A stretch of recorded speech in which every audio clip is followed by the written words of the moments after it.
Bryce. I'm from Wickham Farms and we're in Killarney, Queensland. So we use our spray drone for spraying our potato crops. So we mainly spray fungicides and some insecticides and a minimal amount of herbicide with our drone. Majority of paddocks that we are growing in Killarney are pretty elevated and steep. We'd have an elevation from bottom to top of our paddock up to 50 metres at times. So our drone does a lot of climbing and descending throughout the spray period. I came into work one morning after watching some videos online and suggested to my father, hey, we should try a drone. And I was really surprised because he said, yes, investigate it, see what you can find. So we went through Jamin at Oztech Drones, decided on the XAG, and it's been great. The drone has given us a lot more flexibility from when we can get into our paddock. Because of the steep terrain and red soil, we have trouble when it gets wet that we can't get tractors into our paddocks. So the drone has made it a lot more accessible for us to be able to spray in time after wet weather events or hail or destructive winds. We've been able to grow more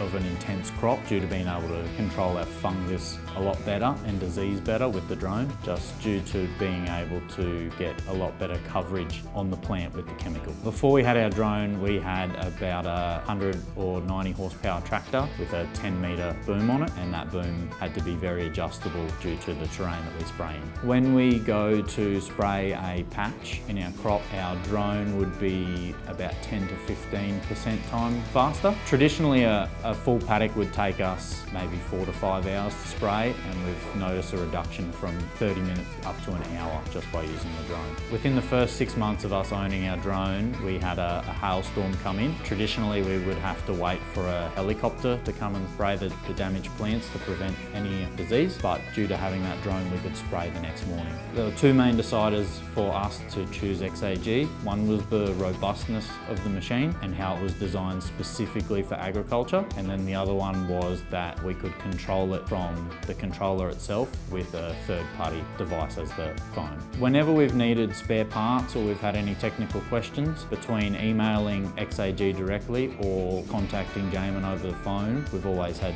really prompt communication to help us get through any problems. For the chemical rates that we spray and the water rates that we spray, the P100 Pro is pretty well in the sweet spot of battery to amount of chemical. So we're pretty well consistently landing at the 40% mark for battery. So there's not really any, more chemical for us, we'll end up running out of battery first and we won't get all the chemical sprayed. Like that and the terrain following for us, just because of the incline paddock. Our paddocks are pretty clear, we don't have too many trees, so all the obstacle avoidance and that sort of stuff works fine for us because we can map in all our obstacles pretty easily. I definitely would. The support we've had from day dot. Probably the biggest benefit of having the drone compared to the helicopter was the lead time. So the helicopters come from Gatton. If we had a hailstorm up here, it often made it to Gatton.